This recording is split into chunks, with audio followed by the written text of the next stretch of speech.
Salut et bienvenue du coup dans cette vidéo où on va parler exclusivement du handstand. Tu vas apprendre trois choses principalement. Donc comment travailler le handstand, les tips pour accélérer ta progression, vraiment les secrets qu'il faut que tu aies en tête pour justement gérer ton handstand au plus vite et au mieux.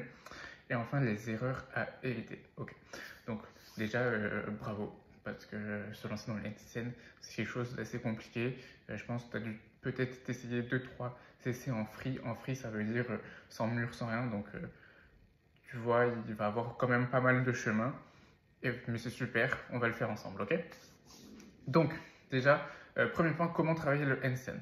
Donc je ne sais pas si tu as vu, mais dans ta programmation, à chaque fois, je te mets une séance handstand par jour. En fait, cette séance, elle ne va pas durer spécialement longtemps, entre 15 et 30 minutes, en fonction de ta motivation, du temps que tu peux y accorder.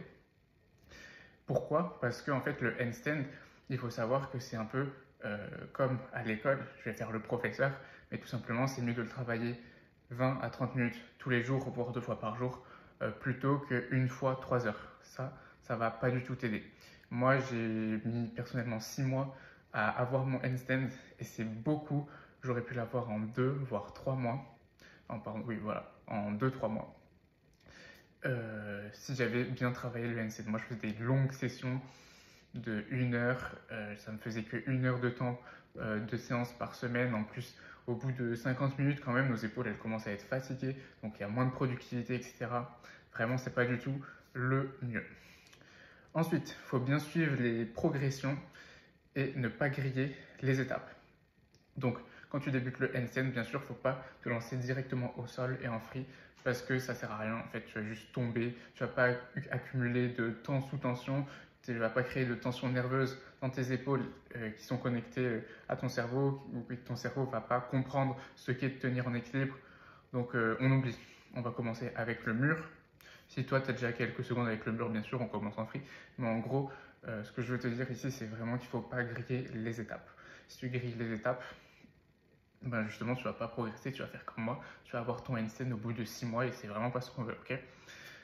Donc, les étapes, c'est quoi? C'est déjà si tu as peur de te mettre sur les mains, ben voilà, il y aura plein de progressions et elles seront dans ton programme adapté à toi. Mais si je t'en cite quelques-unes, ce serait probablement voilà, faire le handstand contre le mur en touchant la tête, donc avec les bras pliés, et ensuite le faire les bras tendus dos au mur, ensuite ventre au mur, essayer de tenir quelques secondes, ensuite travailler son kick, puis ensuite mélanger tout ça pour commencer les trails en free handstand. Et là, on pourra dire que c'est un chemin assez, c'est le chemin assez banal et le plus courant pour y arriver, tu vois. Ok, parfait. Et ensuite, si tu veux durer sur le long terme au handstand, c'est le type numéro 1. Moi aussi, ça m'est arrivé, ça m'a fait perdre pas mal de temps. C'est s'échauffer un maximum les poignets. Il y a une vidéo échauffement, vraiment mets un accent sur les poignets parce que tu vas reposer justement tout ton poids sur tes poignets, sur tes doigts, etc. Et tu n'es pas habitué encore.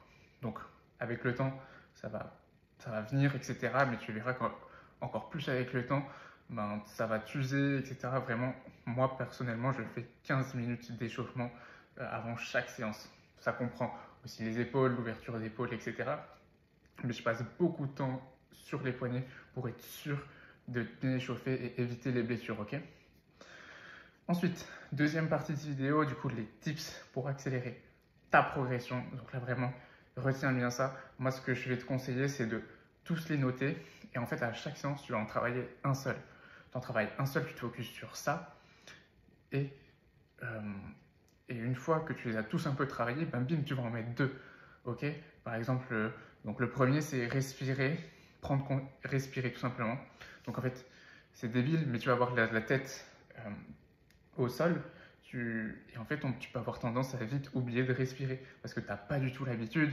Tu sais pas, voilà, tu n'es pas habitué à être la tête en bas et à respirer. Il faut vraiment que tu y penses, que tu respires. Sinon, ton sang il circule moins, tu n'envoies pas d'oxygène dans tes muscles et tout simplement, tu perds ta force beaucoup plus vite et tu tiens pas ton handstand. Et voilà, ça va être un cercle vicieux. Le deuxième, c'est prendre conscience de son environnement ou la proprioception. Ben voilà, faut juste, c'est bête, mais il faut que tu sois conscient de où est ton corps dans l'espace un peu, comment ça se passe quand tu es sur tes mains, etc. Et ça va beaucoup te faire progresser. Ensuite, les bras tendus. C'est bête, Mais si tu veux vraiment progresser en handstand et faire des longues sessions jusqu'à... moi, mon record personnel, c'est 1 minute 06 en handstand. Bah, j'avais les bras tendus. Pourquoi? Parce que quand tu commences à plier les bras, ben, ça engage beaucoup plus les épaules et on a beaucoup moins de force en ayant les bras pliés, tout simplement. Sauf si tu fais des handstand push-up. Ensuite, trapèze engagé. Donc, qu'est-ce que j'appelle trapèze engagé? C'est tout simplement, en fait, voilà, là, j'ai pas les trapèzes engagés. Et ce que tu vas faire pendant ton handstand, c'est vraiment ce mouvement. Là, tu les engages, tu les contractes, tu les ramènes au niveau, tu les contractes vraiment comme ça, là, bim. Et voilà, tout simplement pareil, comme les bras tendus, ça va te permettre d'être contracté et d'avoir de la force, ok? En suivant cette logique, du coup, tes épaules, elles vont pas être là, mais elles vont vraiment être au niveau de tes oreilles, ok? Et ça, c'est super important que tu sois comme ça à chaque try parce que ça va vraiment t'aider à tenir plus longtemps et avoir surtout plus de stabilité. Donc ça, c'est vraiment assez important. Ok. Ensuite, pour le tips d'après, c'est la rétroversion du bassin. Bien sûr, au début, tu seras cambré, bien sûr, la forme, elle va se cliner, mais si tu veux vraiment cliner la forme, à un moment, il va falloir y passer. Donc là, je suis cambré, et en fait, la rétroversion du bassin, ça va vraiment être ce mouvement de bassin, ce twist du bassin, où tu vas passer de ça à ça, ok? Et en fait, là, tes abdos, ils vont être engagés, ça va être plus facile, et tu seras aussi plus droit, donc un plus beau handstand. Ok, mais ça va être surtout avec le temps que tu vas travailler. Comme tu le dis au début, tu seras cambré, etc. Ok. Un autre point important, c'est de checker son ouverture d'épaule. Un test super simple. Il faudra aussi d'ailleurs que tu m'envoies la vidéo. Tu te mets en rétroversion de bassin, donc pas cambré, parce que sinon c'est trop simple. Tout le monde a une grande ouverture d'épaule. Tu te mets en rétroversion du bassin, bras face à toi. Et là, ce que tu fais, vraiment sans bouger ta rétroversion du bassin, tu lèves tes bras comme ici. Donc, surtout pour les hommes, en particulier, moi j'ai eu un peu ce problème. Voilà, moi je m'arrête là, c'est un peu compliqué. Ici, c'est plus dur. Et donc l'idéal, c'est vraiment que ce soit ouvert comme ça, mais en rétroversion du bassin. Ça veut dire que tu pourras avoir un handstand droit et aligné. Tu peux m'envoyer une vidéo pour qu'on check ça ensemble et en fonction, je te mettrai un peu de mobilité des épaules. Ok. Super important aussi la mobilité des épaules pour éviter les blessures. Il y en a un peu dans l'échauffement. Si ça a besoin de plus, parce que tu vois que ton ouverture d'épaule n'est pas bonne, tu me dis, on check ça ensemble. Ok. Ensuite, le dernier tip, c'est tout simplement, comme j'en parlais, contracter les abdos, les fessiers, on voit pas, et les jambes. Toujours, tu peux même faire les pointes de pied pour vraiment contracter les mollets, les pieds, les petits muscles du pied, hein, bien sûr, les cuisses, etc. Ce sera plus beau, enfin, en tout cas moi c'est ce que je préfère, ce sera plus beau, ça te permettra de garder une contraction totale de ton corps, donc une maîtrise, ok. Ensuite, pour terminer, les erreurs à éviter. Donc là, il y en a vraiment une principale à éviter tout prix si tu veux progresser vite, c'est vraiment ne t'acharne pas, surtout au début, à faire des handstands en free. Et même quand tu seras plus expérimenté, ne t'acharne pas. Pourquoi? Comme je disais, tu ne vas pas accumuler de volume, tu vas perdre beaucoup de temps. Et ça, vraiment, c'est cool d'en faire 5 minutes à la fin de ta séance handstand et tout pour checker ton niveau et tout. Mais si tu n'as pas encore le niveau, ne fais pas que ça.